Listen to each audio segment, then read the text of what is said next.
The conflict that became the Second World War began with the German invasion of Poland on the 1st of September 1939. The operation followed a detailed strategic plan based on rapid movement, concentration of force, and disruption of enemy command structures. German leadership sought to achieve a quick victory before external powers could intervene effectively.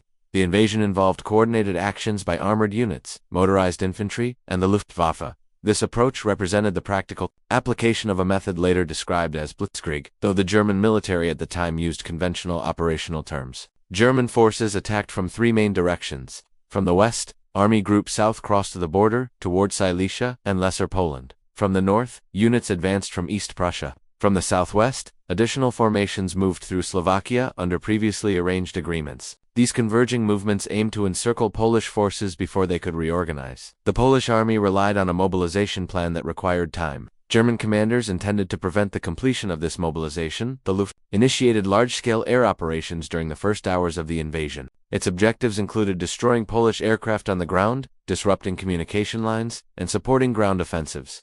German bombers targeted railway junctions, roads, and mobilization centers. The goal was to inhibit Polish troop movements and reduce the ability of Polish units to form coherent defensive lines. Despite significant damage, Polish fighter units continued to operate for several days, conducting interception missions and providing limited support to ground forces. Polish defensive planning anticipated a slower German advance. The rapid movement of armored formations created gaps between defensive sectors. As German forces penetrated these gaps, they exploited operational freedom to bypass strongpoints and encircle units. This method disrupted the intended Polish counterattacks. Communications between Polish headquarters and frontline formations were hindered. By the second week of the campaign, several Polish armies were in retreat or cut off from supply routes. One of the key engagements occurred near the Bzura River. Polish generals launched a counteroffensive intended to strike the flank of German units advancing toward Warsaw. The operation involved multiple divisions and succeeded in delaying German progress temporarily. However, German armored divisions and air support eventually encircled the attacking Polish forces. The counteroffensive ended with significant losses for Poland. Its failure reduced the possibility of establishing a stabilized defensive line west of the Vistula River. Warsaw became a central focal point during the latter phase of the campaign. German forces surrounded the city and began systematic bombardment. The Polish capital maintained resistance while attempting to coordinate scattered units retreating toward the city. German artillery and air attacks intensified. The siege strained Poland's remaining logistical resources. After extended fighting, Warsaw capitulated on the 28th of September 1939. Its fall marked one of the final major events on the Western Front of the Polish campaign.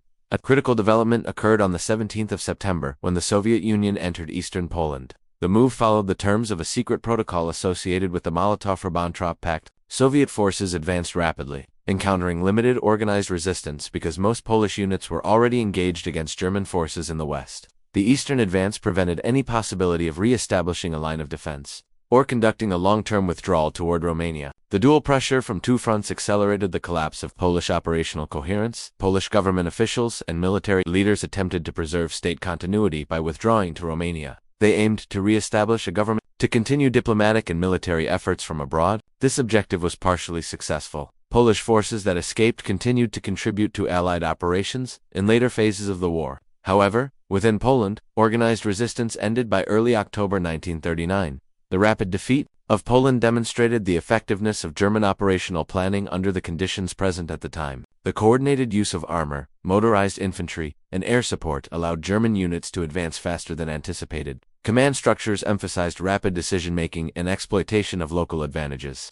The Wehrmacht's performance during the campaign influenced strategic planning for subsequent operations in Western Europe. The political consequences were immediate. 2 days after the invasion, on the 3rd of September, Britain and France declared war on Germany. Their declarations fulfilled alliance commitments but did not result in immediate large-scale military action on the Western Front. This period became known as the Phony War due to the absence of major operations. Despite formal declarations of war, Germany continued fortifying positions along the western border while preparing for future campaigns. The outcome of the Polish campaign altered the balance of power in Central and Eastern Europe. Germany gained territorial control and secured access to critical resources and strategic positions. The Soviet Union occupied eastern Poland and consolidated its influence over the region.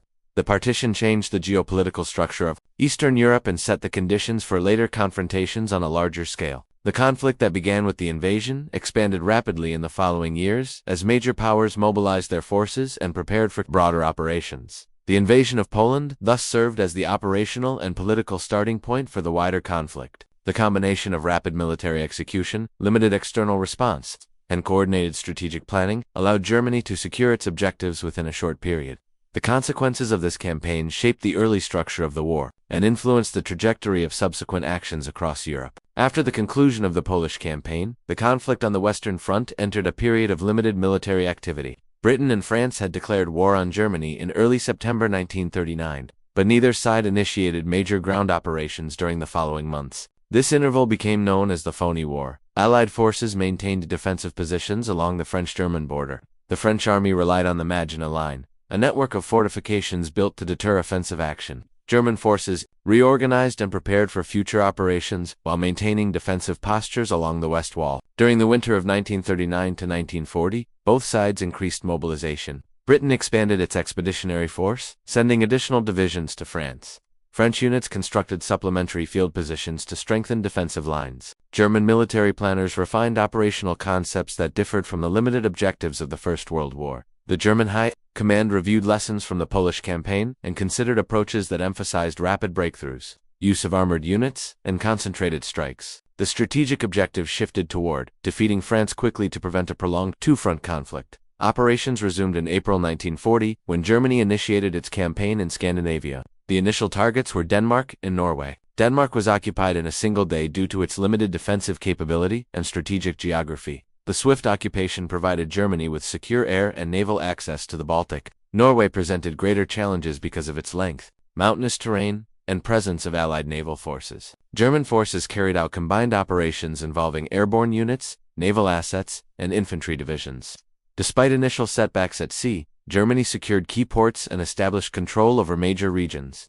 By June, Germany had consolidated its occupation of Norway, achieving strategic control over the northern flank and improving supply routes for iron ore from Sweden. Following the Scandinavian operations, German planning for a major offensive in Western Europe accelerated.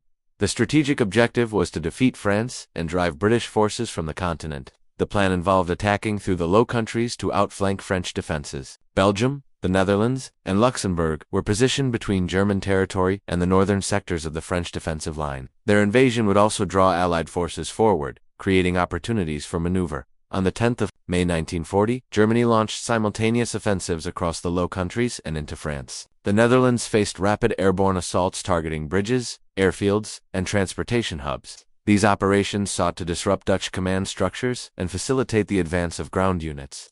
Despite resistance, the Netherlands was unable to maintain coordinated defense. After heavy bombardment of Rotterdam and increasing pressure from German divisions, the Dutch government surrendered on the 14th of May.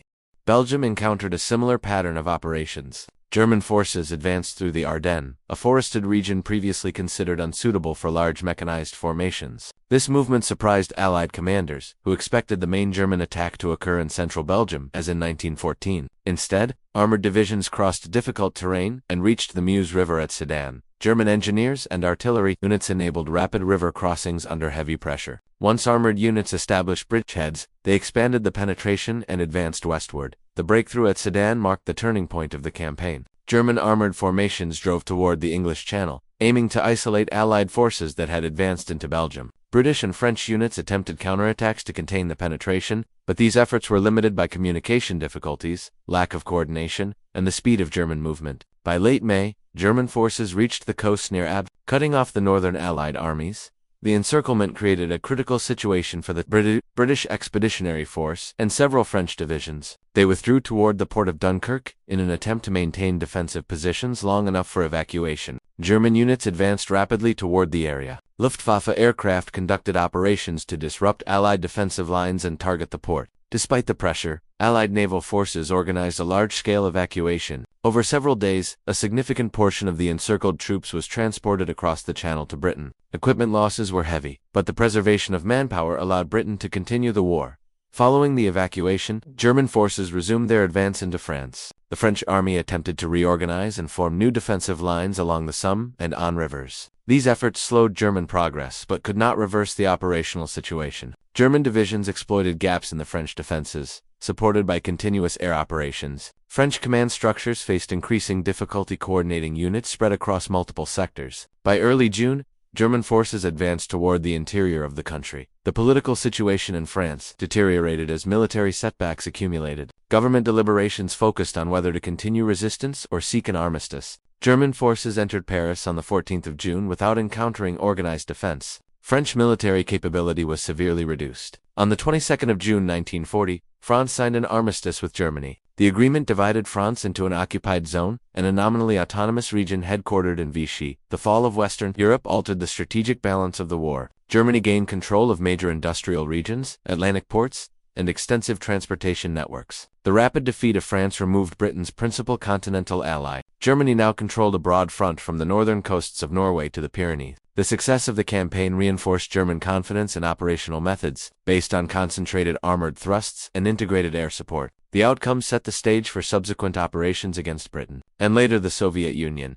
This phase of the war demonstrated the vulnerability of traditional defensive strategies in the face of rapid mechanized warfare. It also confirmed that Germany possessed the ability to conduct coordinated multi-theater operations. The consequences would influence strategic decisions in the coming years as the conflict expanded into new regions and involved additional major powers. The fall of France in June 1940 left Britain as the only major European power still resisting Germany. The German High Command considered options for compelling Britain to withdraw from the conflict. A direct invasion, designated Operation Sea Lion, required control of the air over the English Channel and southern Britain. German planners assessed that the Luftwaffe had to neutralize the Royal Air Force before any amphibious operation could proceed. This assessment initiated the Battle of Britain, the first major campaign fought entirely by air forces. During the initial phase, the Luftwaffe targeted shipping in the Channel and coastal installations. These operations sought to weaken British supply routes, test British fighter responses, and gather information on radar coverage and defensive patterns.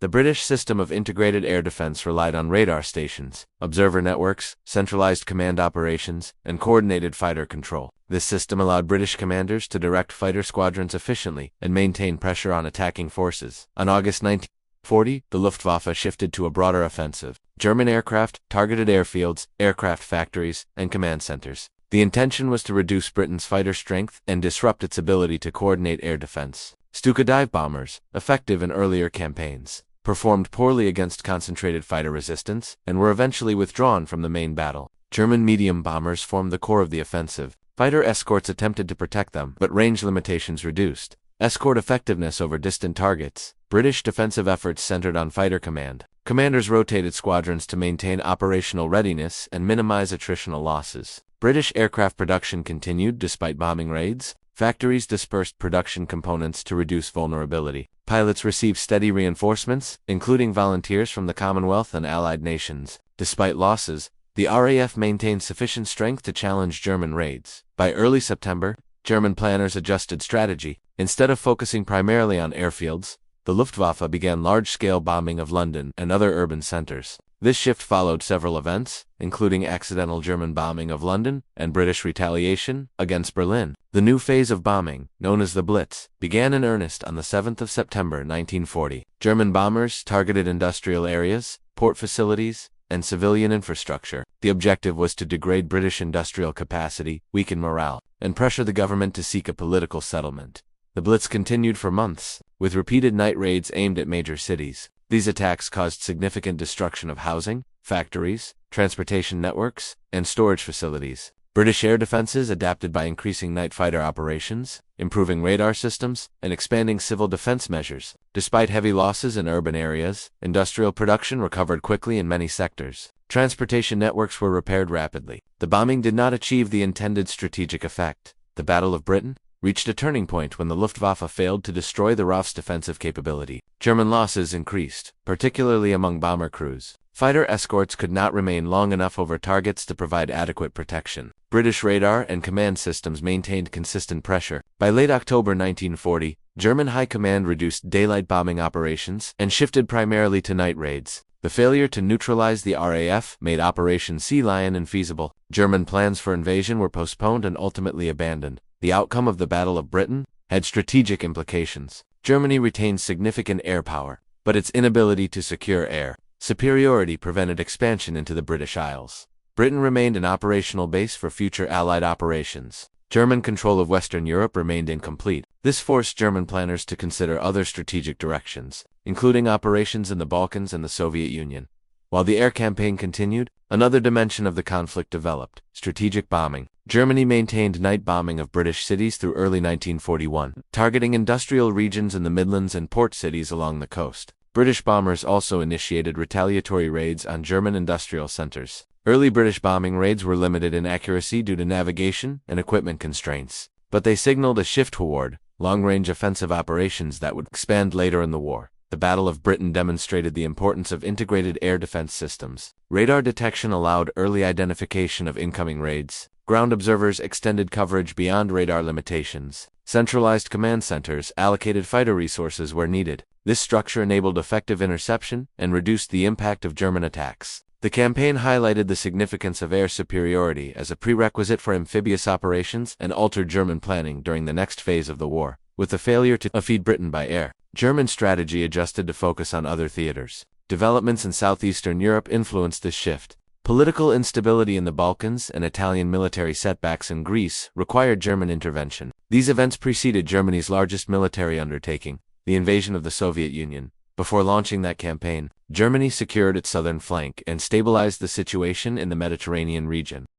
The Battle of Britain and the subsequent strategic bombing initiatives marked the first sustained air campaign of the war. The outcome prevented Germany from isolating Britain and shifting the conflict to a more favorable position. It also ensured that Britain remained a platform for eventual Allied offensives into Western Europe. The campaign's failure compelled Germany to pursue alternative strategies that would lead to operations on a much larger scale in the East. Following the failure to force Britain out of the war, German strategic attention shifted toward regions where political instability or Allied failures required intervention. Two major theaters developed during this phase: the Balkans and North Africa. Operations in these areas influenced the timing of later campaigns and altered the distribution of Axis resources.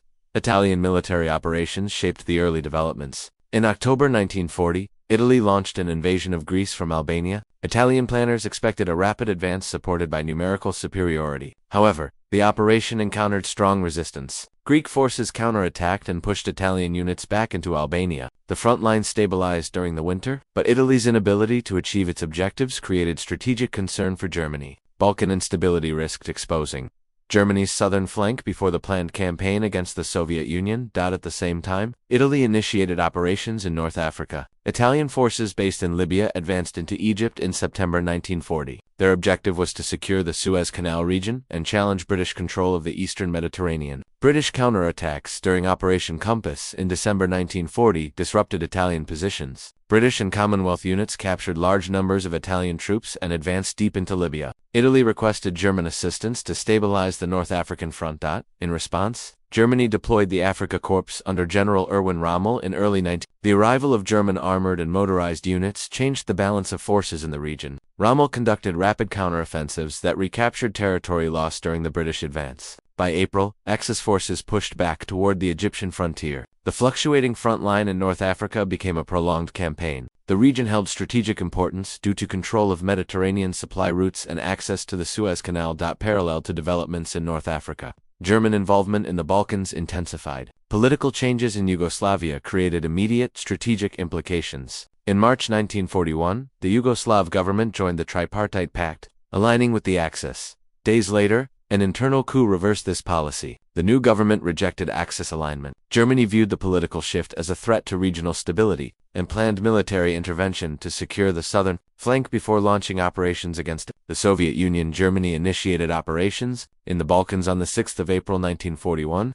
The offensive targeted both Yugoslavia and Greece. German forces advanced rapidly, supported by motorized units, and the Luft. Yugoslav defenses collapsed quickly. The German army captured Belgrade, and the country was partitioned among Axis powers and local collaborators. Resistance movements later emerged across the region, but organized Yugoslav military resistance ended within days. The invasion of Greece proceeded simultaneously. German forces advanced from Bulgaria into northern Greece. British and Commonwealth units deployed to assist Greek forces, but their numbers were limited. German armored divisions executed rapid breakthroughs, forcing defensive withdrawals. Greek forces, already strained from months of conflict with Italy, could not form a consolidated defensive front. The main Allied contingent evacuated to Crete in late April. German airborne operations captured Crete in May, after heavy fighting. Control of Crete extended Axis reach into the eastern Mediterranean. The Balkan campaign achieved German strategic objectives but introduced secondary consequences. The speed of the victories secured Germany's southern flank. However, operations in Yugoslavia and Greece delayed preparations for the invasion of the Soviet Union. Although the delay's impact on later events remains debated, it contributed to the compression of operational timelines for the Eastern Campaign. In North Africa, the situation continued to evolve. Supply limitations affected both sides. Axis supply lines stretched across the Mediterranean and were vulnerable to British naval forces. German and Italian units attempted to maintain pressure on British positions near the Egyptian border. The fortified port of Tobruk, held by Australian and British troops, resisted repeated Axis assaults. Tobruk's defense tied down Axis forces and prevented deeper advances into British Egypt. During 1941, British operations in North Africa resumed later in the year. Operation Crusader, launched in November 1941, aimed to relieve Tobruk and push Axis forces westward. The campaign involved complex maneuvers across the desert. Initial results were mixed, but sustained pressure eventually forced Axis withdrawal. Tobruk was relieved, and the front shifted once again toward eastern Libya. Despite these setbacks, Axis forces maintained operational capability. North African operations became characterized by alternating offensives and withdrawals. Neither side achieved decisive advantage during this period. The theater consumed significant resources that could not be used elsewhere. The dynamic nature of the campaign reflected the logistical constraints of desert warfare, where supply routes, fuel availability, and transport capacity shaped operational possibilities. In the Balkans, German occupation established new administrative structures across conquered territories. Resistance movements grew in Yugoslavia, Greece, and Albania. These movements engaged Axis forces in prolonged irregular warfare. German units assigned to occupation duties were diverted from frontline operations. This created additional demands on manpower and resources while complicating German strategic planning. The outcomes in the Balkans and North Africa influenced broader Axis strategy. German planners emphasized that operations in these regions were necessary to maintain stability and secure access routes. However, they recognized that extended commitments could reduce available forces for larger campaigns. The next major phase of the war would involve the most significant German operation to date, the invasion of the Soviet Union. Stabilizing secondary theaters allowed Germany to redirect focus toward that primary objective. This phase demonstrated the interconnected nature of Axis strategy. Failures or setbacks by one member required assistance from another. Germany assumed increasing responsibility for sustaining military operations across multiple regions. These commitments expanded the geographic scope of the conflict and set the conditions for subsequent campaigns. In Eastern Europe and North Africa, after securing its position in Western Europe and stabilizing the Balkan front, Germany prepared for its largest military offensive of the war, the invasion of the Soviet Union. Operation Barbarossa was planned as a rapid campaign intended to destroy Soviet military power before it could reorganize or mobilize fully. German leadership assessed that the Soviet Union was politically unstable, militarily disorganized, and economically vulnerable. The operation's objective was to achieve a decisive victory within months.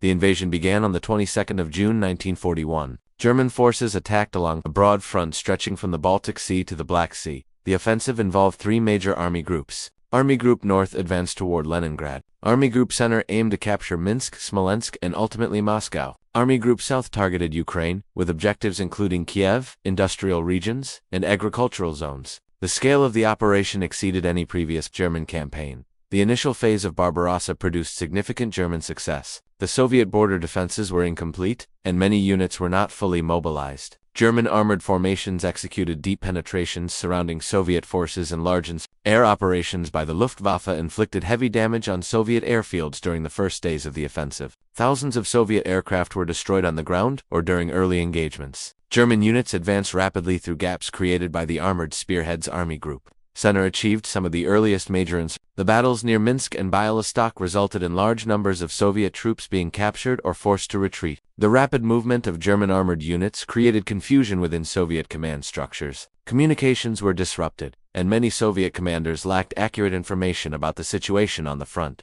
Soviet units attempted local counterattacks, but these efforts were uncoordinated and lacked sufficient support. Army Group North advanced through the Baltic states. German units captured Riga and pushed toward the Luga River. Soviet forces attempted to form defensive positions to delay the advance toward Leningrad. Despite resistance, German progress continued. The strategic goal was to isolate Leningrad from the rest of the Soviet Union and force its eventual capitulation. The initial movements reduced Soviet access to the Baltic Sea and limited their ability to move reinforcements to the northern front.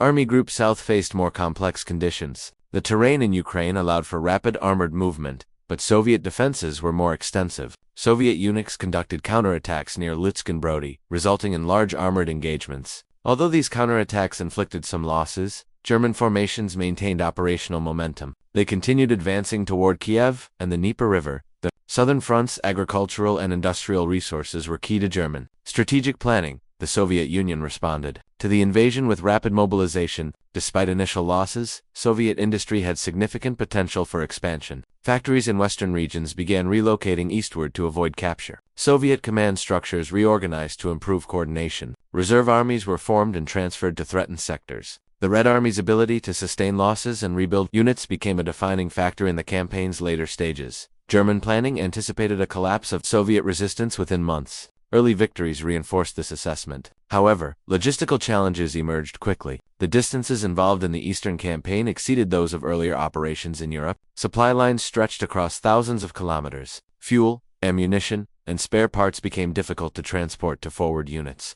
Soviet forces destroyed infrastructure during their withdrawal, further complicating German logistics. Rail systems required conversion from Soviet gauge to European gauge, slowing resupply operations. Despite these difficulties, German advances continued through the summer. By July, Army Group Center reached Smolensk. Another major encirclement captured large numbers of Soviet soldiers. The road to Moscow appeared open, but disagreements arose within the German high command about the next phase of operations. Some commanders advocated a direct advance toward Moscow to achieve a decisive political and military objective. Others emphasized the importance of securing flanks by supporting operations in the north and south.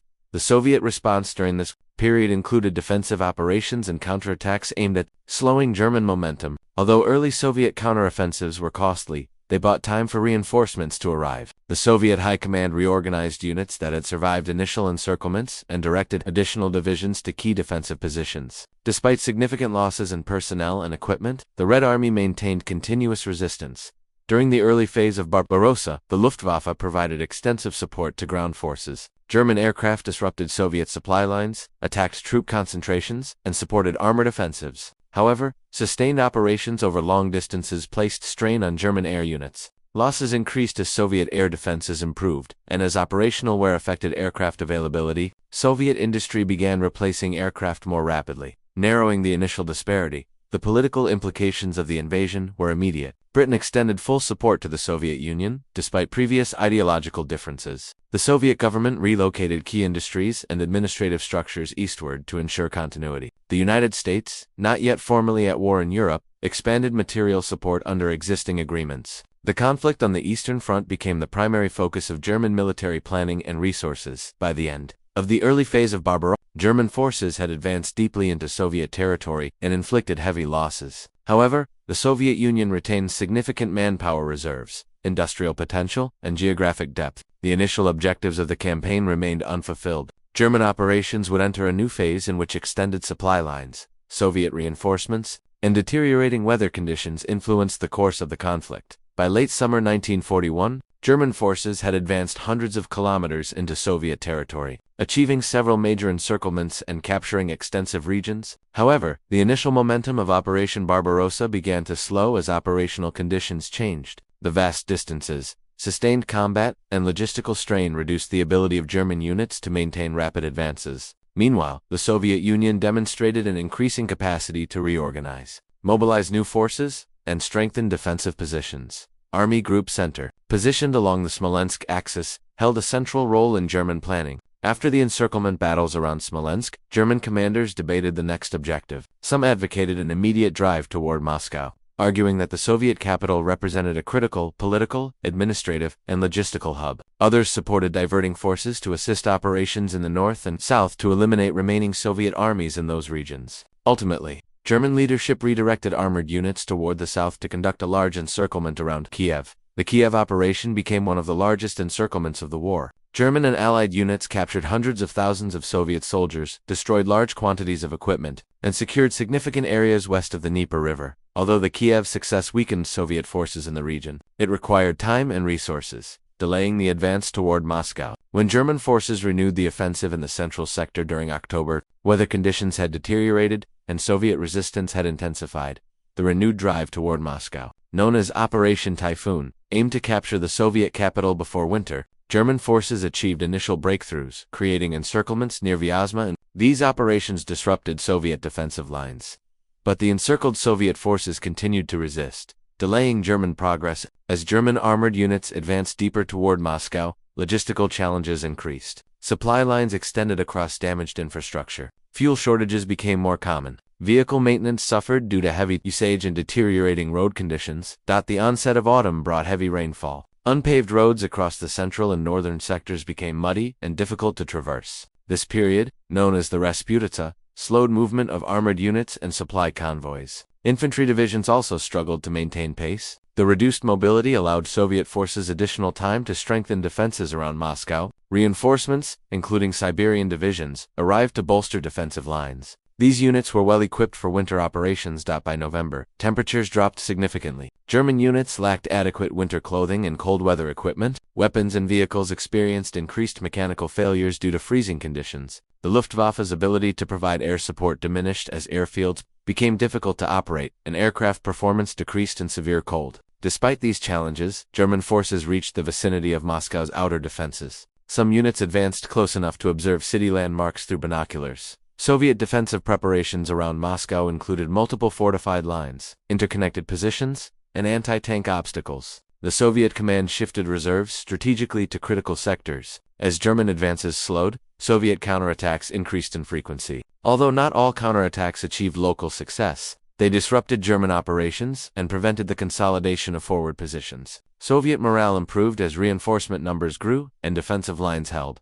On the 5th of December 1941, the Soviet Union launched a large-scale counteroffensive along the Moscow front. The counteroffensive involved multiple armies and aimed to push German forces away from the capital. Soviet units exploited the weakened state of German formations, which were operating at reduced strength due to casualties, logistical shortages, and environmental conditions. The Soviet winter offensive achieved significant territorial gains in some sectors, forcing German withdrawals. German command issued orders for defensive operations. Some commanders considered tactical withdrawals to more sustainable positions, but Adolf Hitler prohibited large-scale retreats, insisting that positions be held regardless of cost. This directive created additional strain on German units already facing severe supply shortages. The winter conditions limited mobility and hampered efforts to establish fortified defensive lines. The Soviet counteroffensive continued through the winter months. Although Soviet forces did not achieve a breakthrough capable of encircling major German formations, they pushed the front line back from Moscow and stabilized the immediate threat to the city. The German army faced its first major strategic setback of the war. The failure to capture Moscow during 1941 meant that the Soviet government remained intact. Industrial relocation continued, and the Red Army retained the ability to rebuild. The winter of 1941 to 1942 revealed the limitations of German planning for Barbarossa. The assumption that the Soviet Union would collapse quickly proved incorrect. German logistics could not support prolonged operations over vast distances. The Red Army demonstrated resilience and adaptability. The Soviet industrial base, partly relocated eastward, began producing increasing quantities of equipment. These factors set the conditions for prolonged conflict.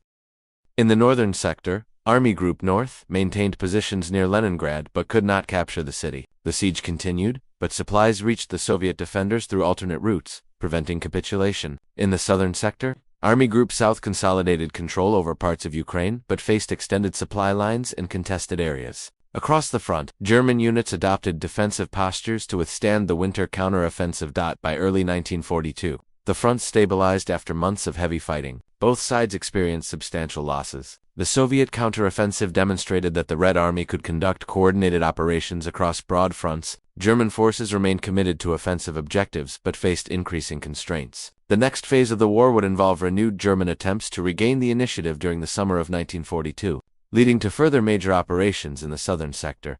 While the Eastern Front consumed the majority of German military resources in 1941, events in East Asia expanded the conflict into a fully global war. Japan, which had been engaged in prolonged hostilities in China since 1937, pursued a regional strategy aimed at securing access to raw materials. industrial resources, and strategic positions across Southeast Asia and the Pacific. Diplomatic negotiations with the United States, Britain, and the Netherlands failed to resolve disputes regarding Japan's territorial ambitions and resource requirements. Economic sanctions imposed by these powers, particularly restrictions on oil exports to Japan, created conditions for further escalation. Japanese strategic planning emphasized the need to secure oil supplies from the Dutch East Indies and to neutralize American, British, and Dutch military positions that could interfere with these objectives. The Imperial Japanese Navy assessed that any large-scale advance in Southeast Asia would prompt U.S. intervention to prevent American forces from disrupting Japanese operations. Naval planners proposed a preemptive strike on the U.S. Pacific Fleet located at Pearl Harbor. This strike aimed to disable the main capital ships and delay American naval operations long enough for Japan to consolidate gains.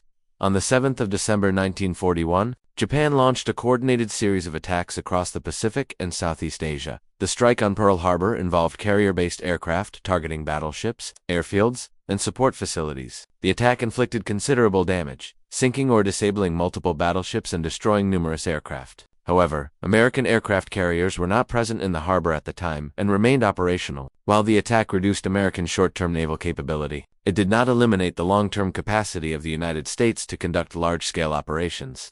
Simultaneously, Japanese forces began operations in the Philippines, British Malaya, Hong Kong, and other strategic positions. The objective was to secure territories rich in resources and to establish a defensive perimeter. In Malaya, Japanese units advanced rapidly southward, forcing British and Commonwealth forces to withdraw toward Singapore. The fall of Singapore in February 1942 marked a major shift in regional power. In the Philippines, US and Filipino forces resisted, but were eventually compelled to surrender after extended fighting on the Bataan Peninsula and Corregidor. Japanese naval and air forces also moved into the Dutch East Indies. Operations targeted Java, Sumatra, and surrounding islands. Japan captured important oil fields and refineries, securing the resource base necessary for sustaining extended military operations. Control of Southeast Asia allowed Japan to establish a defensive perimeter stretching from the Central Pacific to the Indian Ocean. The perimeter strategy aimed to deter Allied counterattacks by forcing them to operate across long distances against fortified positions. Japan extended its operations into the Western Pacific and the Indian Ocean. Naval forces conducted raids near Ceylon, targeting British naval installations and shipping lanes. These actions temporarily disrupted Allied operations and forced the British Eastern Fleet to relocate. Japanese control of key island groups enhanced the defensive structure of the perimeter and provided operational basis for aircraft and naval units. Despite early successes, Japan faced strategic challenges. The vast geographic area under its control required extensive logistical support. Maintaining supply lines across wide ocean regions demanded significant naval resources. The United States responded quickly to the expanding conflict. Industrial mobilization accelerated, and American shipyards increased production of aircraft carriers, destroyers, submarines, and support vessels. Aircraft production rose sharply. The U.S. government implemented conscription and expanded military training programs to prepare for prolonged conflict. In April 1942, the Doolittle Raid demonstrated American capability to strike the Japanese home islands. Although the raid caused limited physical damage, it had strategic implications. Japan increased defensive measures and accelerated plans to extend its perimeter further east. This decision contributed to the strategy that led to the Battle of Midway. The Japanese High Command sought to eliminate the remaining US carriers and secure positions that would prevent American operations near Japan. Rapid advance created new fronts across the Pacific. However, U.S. naval power began to challenge Japanese expansion. The Battle of the Coral Sea in May 1942 marked the first major naval engagement in which aircraft carriers played the central role. The battle prevented Japan from capturing Port Moresby and expanding further toward Australia. Although both sides suffered losses, the strategic outcome limited Japanese options in the South Pacific. The escalation of operations in the Pacific required coordination between Allied powers. The United States, Britain, Australia, and the Netherlands established joint command structures to organize defensive efforts. These arrangements improved information sharing, logistical coordination, and operational planning. The global nature of the conflict forced the Allies to distribute resources across multiple theaters, balancing demands in Europe, Africa, and the Pacific. Japan's entry into the war fundamentally altered the strategic landscape. The conflict was no longer confined to Europe and North Africa. Multiple interconnected theaters emerged. Decisions made in one region influenced operations in others. The United States redirected substantial industrial and military resources to the Pacific while maintaining commitments to support Britain and the Soviet Union. The expansion of the war strained Axis resources further. Germany and Italy did not possess the capacity to support Japan materially, and Japan could not contribute significantly to the European fronts. In the months following the initial Japanese offensives, the strategic balance began to shift. Japan's territorial gains reached their maximum extent by mid-1942. American industrial production increased, Allied naval and air capabilities grew, long-distance supply routes improved. The stage was set for major confrontations that would determine control of the Pacific. Meanwhile, events in the Soviet Union would continue to shape the broader strategic environment. The globalization of the conflict through Japan's entry connected distant theaters into one comprehensive war.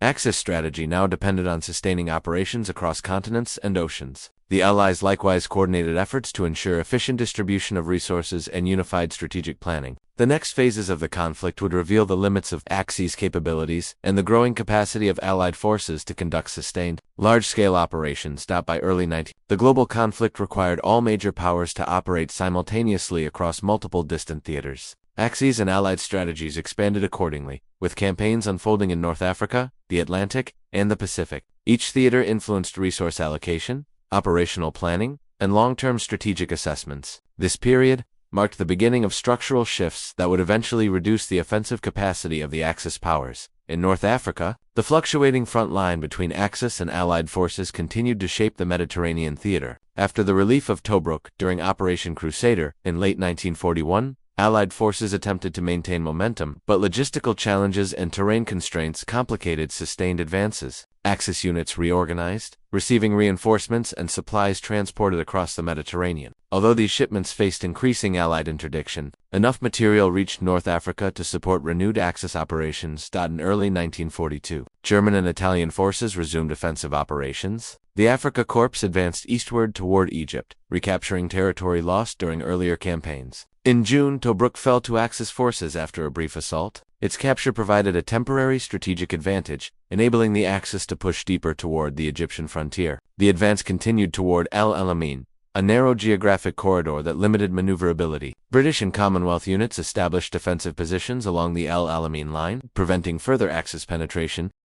The situation in North Africa stabilized temporarily as both sides reinforced their positions. The Axis depended on supply lines across the Mediterranean, which became increasingly vulnerable to Allied air and naval operations. Allied control of Malta allowed air and submarine forces to disrupt Axis convoys, moving from Italy to Libya. These losses limited the operational capacity of the Africa Corps. The North African campaign thus evolved into a contest of supply as much as a contest of maneuver. The balance of resources began shifting toward the Allies as American material reached the theater. In the Atlantic, the German U-boat campaign intensified. Germany sought to cut supply routes between North America and Britain by targeting merchant convoys.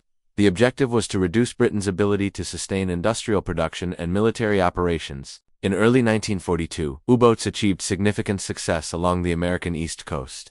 Exploiting limited coastal defenses, the period known as the Second Happy Time saw numerous Allied ships sunk during night surface attacks. However, Allied responses gradually reduced U-boat effectiveness. Convoy systems were expanded along the American coastline. Air patrol coverage increased through long-range aircraft equipped with improved radar. Escort vessels grew in number, benefiting from American shipbuilding capacity. New technologies including high-frequency direction-finding equipment and sonar improvements enhanced detection capabilities. The cumulative effect diminished German success rates and increased U-boat losses. The industrial output of the United States became a decisive factor in maintaining the Atlantic supply system. American shipyards produced large numbers of cargo vessels and escort ships. This expansion allowed the Allies to replace losses and strengthen convoy defenses.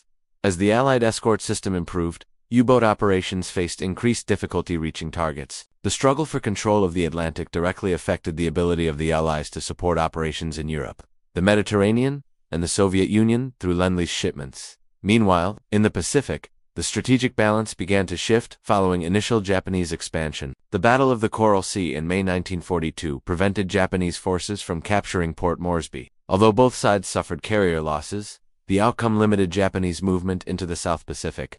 The subsequent Battle of Midway, in June, resulted in the loss of 4 Japanese carriers. This event significantly reduced Japan's ability to conduct large-scale naval operations. Although Japan continued to hold extensive territory, its offensive capability declined. These shifts influenced planning across other theaters. The Allies recognized the emerging opportunity to regain initiative. In North Africa, leadership changes and increasing American involvement supported the development of new offensive plans. British forces under General Bernard Montgomery reorganized and prepared for a major counteroffensive in the Atlantic. Improved convoy protection ensured consistent delivery of troops and supplies to multiple fronts. In the Pacific, American naval forces prepared for sustained operations through island campaigns. Throughout this period, Germany faced growing logistical and industrial pressure. The Eastern Front consumed vast resources, and operations in North Africa, the Balkans, and the Atlantic required continuous reinforcement. German industry expanded production, but it could not match the combined output of the United States,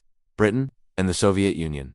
The need to defend extensive territories further limited Germany's ability to concentrate forces for decisive operations. The interconnected nature of the global conflict became increasingly clear. Actions in one theater influenced constraints and opportunities in another. Allied successes at sea improved the flow of material to the Soviet Union, strengthening its ability to resist German operations. Japanese setbacks in the Pacific reduced the likelihood that Germany would receive substantial assistance from its partner. The expanding industrial capacity of the Allies placed sustained pressure on all Axis fronts. In North Africa, the critical moment approached as Allied preparations for renewed offensive operations neared completion. The Axis position, dependent on limited supply routes and sustained overextended lines, became increasingly vulnerable. The upcoming battle at El Alamein would test the ability of the Afrika Korps to maintain momentum under mounting logistical strain. Simultaneously, Allied planning for amphibious operations in North Africa progressed, aiming to open a new front by late 1942. The cumulative effects of supply limitations, resource disparities, and operational strain began shaping the broader trajectory of the war. The Axis powers retained significant capability, but offensive momentum weakened. The Allies improved coordination, implemented long-term production strategies, and strengthened operational systems across all major theaters. The strategic balance was shifting, setting the foundation for the next phase of large-scale operations on the Eastern Front and in North Africa. In mid-1942, German strategy shifted toward renewed offensive operations on the Eastern Front. The failure to capture Moscow in the previous year had demonstrated the limits of rapid large-scale advances. German leadership aimed to regain strategic momentum by targeting the southern regions of the Soviet Union. The objectives included control of the Caucasus oil fields and disruption of Soviet logistic networks along the Volga River. Operation Blue, the primary German offensive for the year, opened with expectations of significant success. The initial phase of the offensive began in June. German forces achieved breakthroughs against weakened Soviet defenses in the southern sector. The Red Army had suffered extensive losses in the winter counteroffensives and required time to reorganize. German armored and motorized units advanced rapidly across the steppe regions, capturing key cities such as Voronezh and pushing toward the Don River. The operational goal was to divide Soviet forces by driving deep into the southern regions. Soviet command attempted to create new defensive lines to slow the German advance. Reinforcements were transferred from other sectors, and newly formed divisions were deployed to critical points along the front. Despite these efforts, the Red Army struggled to match the mobility and concentration of German armored units. By late summer, German forces reached the outskirts of Stalingrad and advanced toward the Caucasus. The Caucasus campaign involved German mountain divisions and specialized units moving toward key oil-producing regions. The operational plan assumed that capturing these fields would severely restrict Soviet fuel supplies. However, the region's complex terrain and extended supply lines created significant challenges. German units advanced into the foothills and mountain passes but failed to reach the deepest objectives. Soviet defenders used the terrain effectively to delay the offensive. Logistical strain increased as supply routes extended further from railheads, while the Caucasus advance stalled. Stalingrad became the focal point of the Eastern Campaign. The city, located along the Volga River, held strategic significance as a major transportation hub and industrial center. German forces sought to capture it to sever Soviet logistics and secure the northern flank of the Caucasus operation. Initial German assaults reached the city's outskirts in August 1942. Heavy bombardment by the Luftwaffe inflicted widespread destruction. Urban combat inside Stalingrad developed into prolonged and intensive engagements. German units captured several districts, but Soviet forces maintained defensive positions along key routes and industrial complexes. The Red Army rotated fresh units into the city, sustaining resistance despite high casualties. The Volga provided a route for reinforcements and supplies under constant German fire. Compartmentalized urban terrain reduced the effectiveness of German armor and created conditions for close-quarters combat. As German forces focused increasingly on the struggle within Stalingrad, their flanks along the Don River were held by Allied Axis forces, including Romanian, Hungarian, and Italian divisions. These units were less equipped for defensive operations, and lacked the armored support necessary to repel major offensives. Soviet command recognized the vulnerability of these positions and prepared a large counter-offensive. On the 19th of November 1942, the Soviet Union launched Operation Uranus. The offensive targeted the weaker Axis-held sectors north and south of Stalingrad. Soviet armored and mechanized units achieved rapid breakthroughs within days. They encircled the German Sixth Army inside Stalingrad. The encirclement created a large pocket containing tens of thousands of German troops. German High Command debated whether to attempt a breakout or hold positions until relief forces could arrive. Hitler ordered the encircled units to maintain their positions and rely on an airlift for resupply. However, the Luftwaffe lacked the capacity to deliver the required quantities of supplies. Harsh winter weather further reduced airlift effectiveness. German units inside the pocket faced shortages of food, ammunition, and medical supplies. Soviet forces tightened the encirclement, reducing the perimeter gradually. A German relief operation, known as Operation Winter Storm, attempted to reach the encirclement from the southwest. Although the relief forces advanced significantly, they failed to break through to the city. The encircled units remained isolated. Soviet counteroffensives expanded into other sectors, forcing German withdrawals across broad portions of the front. By early 1943, conditions inside Stalingrad had deteriorated severely. The final collapse of the encirclement occurred in February 1943. The destruction of the Sixth Army marked a decisive shift in the Eastern Front. German forces lost a major formation, along with significant materiel. The psychological impact on both sides was substantial. The defeat demonstrated that the Soviet Union could conduct large-scale coordinated offensives and inflict severe losses on German forces. Following the Stalingrad defeat, German forces attempted to stabilize the front by withdrawing two more defensible positions along the Donets region. Soviet offensives continued, recapturing key cities and pushing German units westward. The Red Army's operational capabilities increased as industrial output expanded. Factories relocated to the east were now producing large quantities of tanks, artillery, aircraft, and supplies. Soviet logistics improved, enabling sustained operations throughout winter. The spring of 1943 brought a temporary pause in large-scale operations as both sides prepared for future engagements. German High Command planned a major offensive aimed at eliminating the Soviet salient around Kursk. This operation sought to restore initiative by destroying concentrated Soviet forces before they could launch additional offensives. The Kursk region became the next focal point of strategic planning. The developments from mid-1942 to early 1943 marked a transition in the war's strategic balance. German advances in the southern sector reached their furthest extent but failed to achieve decisive results. The Caucasus offensive stalled, and Stalingrad became a critical turning point. Soviet forces demonstrated improved coordination, resilience, and industrial strength. The Red Army's growing capabilities and Germany's extended supply lines shaped the conditions for the next phase of the conflict. After the Soviet of winter 1942 to 1943, German military leadership evaluated options for regaining the initiative on the Eastern Front. The Red Army had recaptured significant territory and reduced German operational depth. A large salient around the city of Kursk projected into German-controlled territory, creating an opportunity for an encirclement operation. German planners viewed the salient as a potential focal point for a decisive battle. The strategic aim was to destroy concentrated Soviet forces and stabilize the front before the Soviet Union could launch further offensives.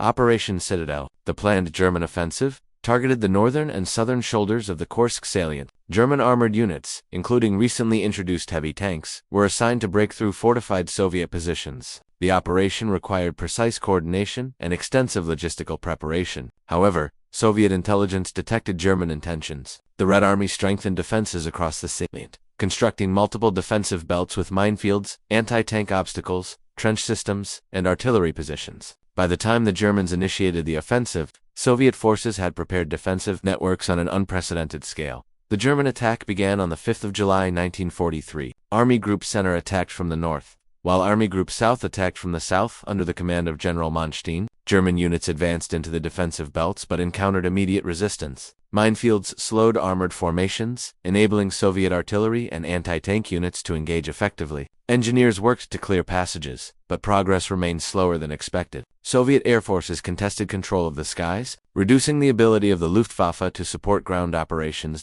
In the northern sector, the German Ninth Army faced strong Soviet defenses and failed to achieve significant breakthroughs. The depth of defensive layers limited maneuverability and forced German units into attritional engagements. By mid-July, the northern advance stalled. Soviet counterattacks pressured the German positions, preventing further attempts to penetrate the defensive system. The failure in the north reduced German options for achieving operational success. In the southern sector, German forces achieved deeper penetration. Armored divisions advanced toward the town of Prague, where one of the largest armored engagements of the war occurred on the 12th of July. The battle involved concentrated tank forces on both sides. Operating across narrow corridors between defensive obstacles, Soviet armored units launched counterattacks as German units attempted to expand their penetration. The battle resulted in heavy losses for both sides, and the confined terrain prevented maneuver-based exploitation. German forces failed to achieve a breakthrough that could lead to the encirclement of Soviet formations within the salient. By mid-July, strategic conditions prompted the German High Command to halt the operation. Allied forces had landed in Sicily on the 10th of July, creating a new front that required immediate attention. German leadership diverted units from the Eastern Front to address developments in the Mediterranean. The combination of stalled advances, heavy losses, and new strategic pressures led to the cancellation of Operation Citadel. The failure of the Kursk offensive marked the end of German attempts to conduct large-scale, strategically decisive offensives on the Eastern Front, following the halt of German operations. The Soviet Union initiated a series of counter-offensives. These operations targeted weakened German sectors and exploited the attrition suffered during Citadel. The Red Army launched coordinated attacks along the Ural and Belgorod axes. Soviet armored and mechanized units achieved breakthroughs, compelling German forces to withdraw from the salient. The liberation of Ural and Belgorod occurred in rapid succession. These gains demonstrated the increasing capability of the Red Army to conduct sustained offensive operations. The Kursk campaign highlighted critical shifts in the balance of resources. German industry produced advanced armored vehicles, but production capacity could not sustain losses at the rate incurred during the battle. Spare parts, fuel, and munitions shortages became more noticeable. The Luftwaffe faced declining aircraft availability and growing pilot attrition. Conversely, Soviet industry, relocated eastward, expanded production of tanks, aircraft, artillery, and equipment. The numerical and material disparity widened as the war continued. Operational doctrine also evolved. Soviet commanders demonstrated improved coordination between infantry, armor, artillery, and air support. Defensive preparations at Kursk reflected detailed planning and integrated force structures. German forces, once dominant in mobile warfare, increasingly resorted to defensive operations as their ability to launch offensives declined. The Wehrmacht's tactical proficiency remained high, but strategic conditions limited the potential for decisive action. The wider strategic consequences of Kursk extended beyond the Eastern Front. Failure of the offensive undermined German confidence and weakened Axis alliances. Italy faced growing Allied pressure in the Mediterranean. The need to reallocate resources to multiple fronts strained German logistics. The Soviet Union, confident after Stalingrad and Kursk, prepared for successive operations aimed at liberating occupied territories and pushing the front westward. By the end of 1943, the Red Army had advanced across large sections of the Eastern Front. German forces adopted defensive positions along the Dnieper River and other natural barriers. These defensive lines aimed to delay Soviet advances and protect critical supply routes. However,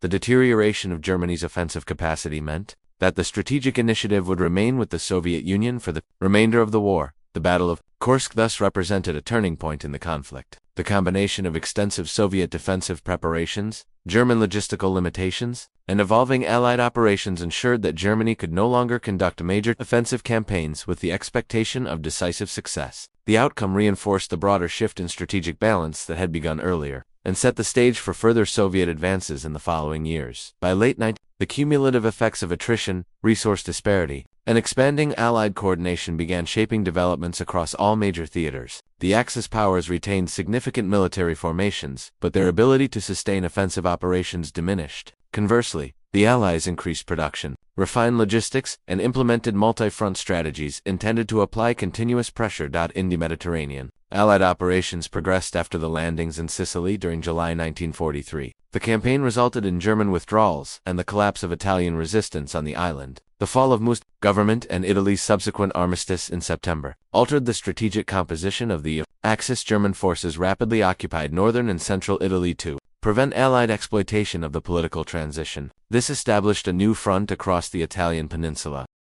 Allied forces conducted amphibious landings at Salerno on the mainland and advanced northward. German units established defensive lines, utilizing Italy's mountainous terrain to slow progress. The Gustav Line became a key defensive system. Fighting around Monte Cassino and the Liri Valley endured for months. Although German defenses imposed significant delays, the Allies gradually advanced through a combination of attrition, maneuver, and amphibious operations, such as the Enzio landing. By mid-1944, Rome was captured, and German units withdrew to successive defensive positions further north. In parallel, naval and air operations in the Mediterranean increased pressure on Axis supply lines. Allied control of sea routes allowed the movement of troops and material between theaters. Air superiority reduced the ability of German forces to reinforce or resupply positions in North Africa and Italy. The Mediterranean campaign demonstrated the advantages of combined operations, including the integration of naval firepower, air support, and ground maneuver. North Africa had already shifted decisively in the Allies' favor after the Second Battle of El Alamein in late 1942. Following this victory, Allied forces advanced westward,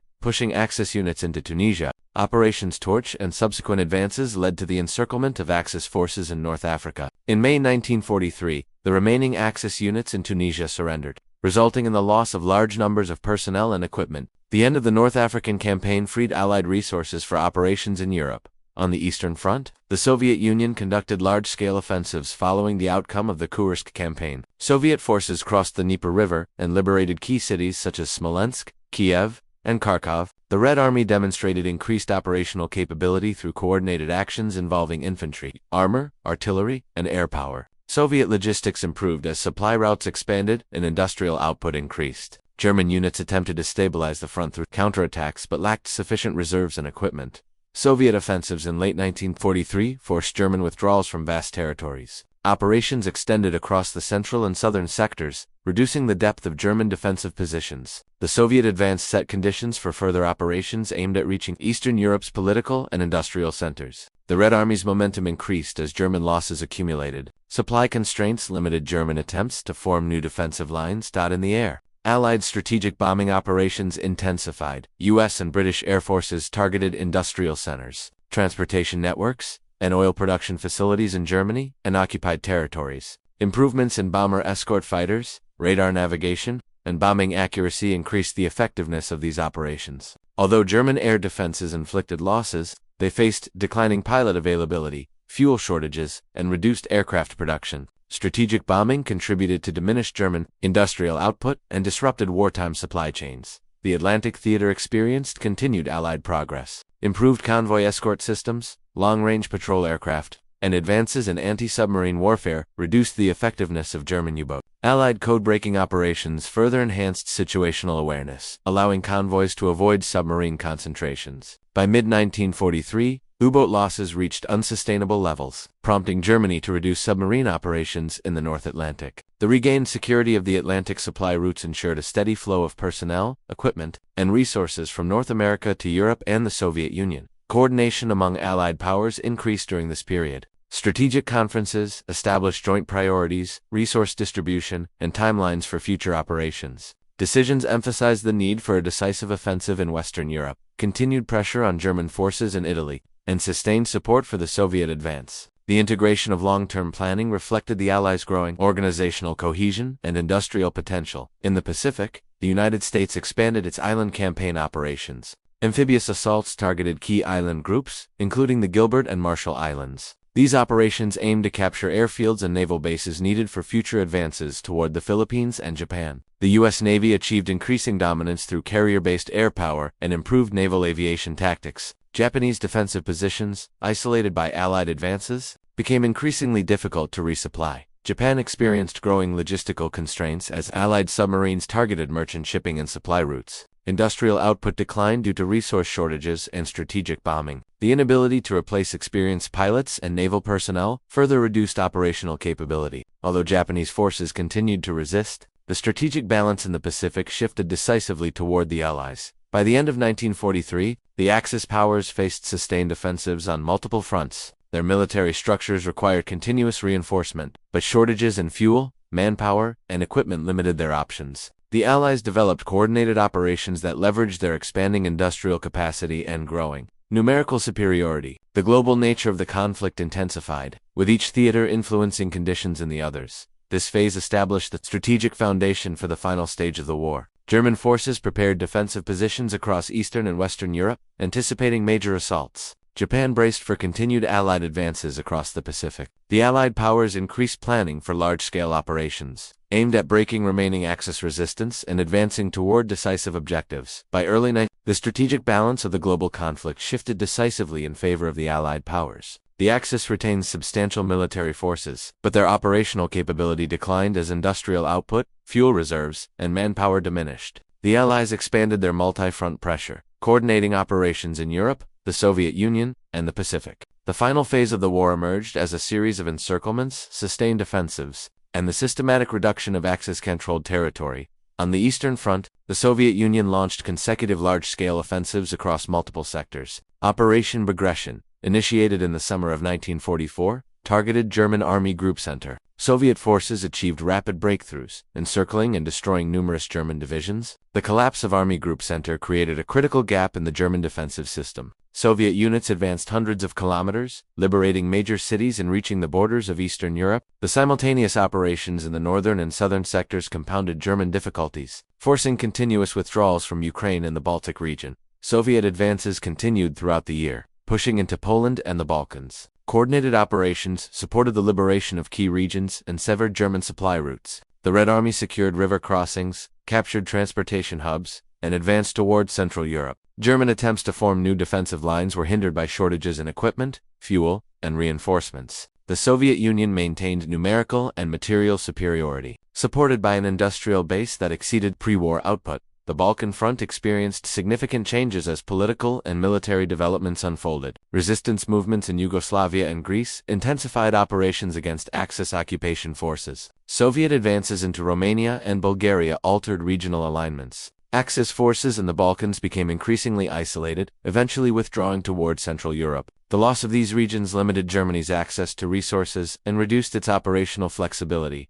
In Western Europe, Allied forces prepared for a large-scale offensive aimed at opening a new front. The landings in Normandy in June 1944 established a firm foothold in France. The amphibious operation combined naval firepower, airborne operations, and large-scale troop deployments. Once ashore, Allied forces expanded the beachheads and advanced through the French interior. Although German counterattacks attempted to contain the advance, shortages in armor, fuel, and air support constrained their effectiveness. The breakout from Normandy enabled rapid Allied advances across France and Belgium. Paris was liberated, and Allied logistics lines extended from newly secured ports. German forces retreated toward defensive barriers along the Rhine, including a major winter operation in the Ardennes. German capability to conduct sustained offensive action declined. The failure of these operations underscored the diminishing reserves available for strategic initiatives. In Italy, Allied forces continued to push northward. The capture of Rome marked a significant milestone. German defensive lines in central Italy resisted for extended periods, but repeated assaults, combined with limitations in manpower and supply, forced gradual withdrawals. The Italian front tied down considerable German forces that could not be transferred to other critical sectors.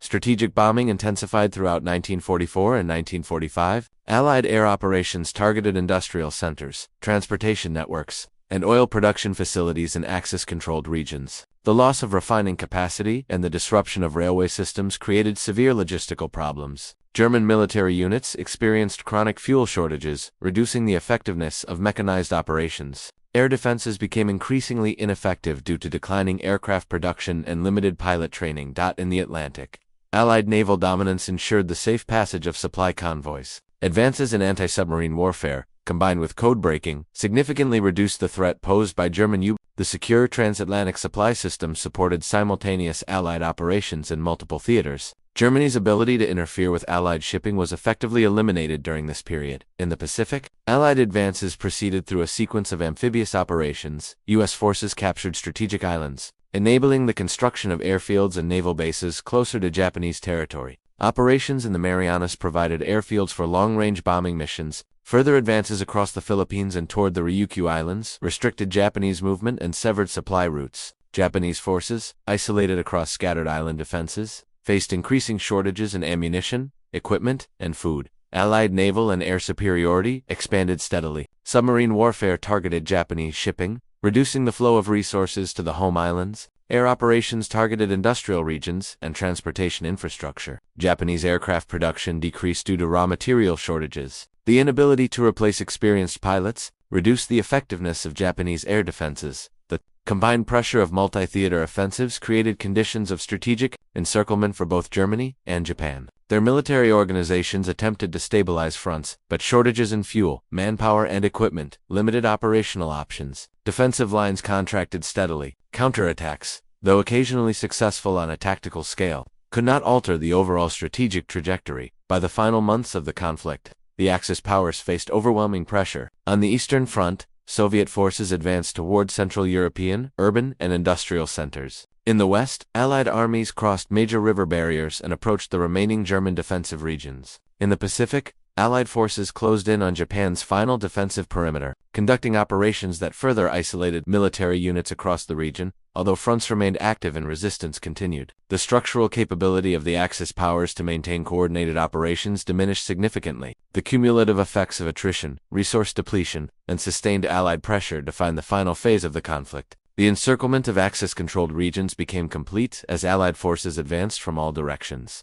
reducing operational space and limiting strategic choices. This concluding phase did not result from a single event, but from the combined impact of interconnected operations across Europe, Asia, and the Pacific. The strategic environment had shifted irreversibly. Axis forces remained engaged but no longer possessed the capacity to alter the course of the war. Their positions were compressed, isolated, and unable to recover from sustained losses. The global conflict entered its final stage as the Allied powers closed on remaining Axis positions across all major theaters.